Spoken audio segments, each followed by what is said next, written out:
Hello everyone! So for today's food vlog is nagluto ako ng bulanglang na buko ng kalabasa. Tapos nilagyan ko siya ng hibe everyone.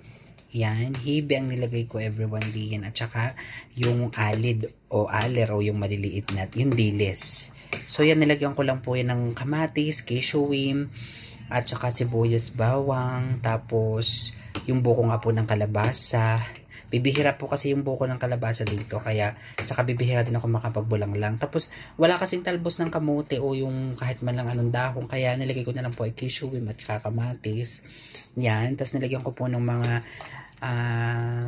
condiments ng bonggang-bongga. At iyan na ang ating lunch o bulang lang everyone ng bonggang-bongga, 'di ba? Bulang lang po ang tawag diyan sa amin sa Batangas. Yun lang po everyone. Tetay Abon, liko lang para sa ating lunch for today's food reels.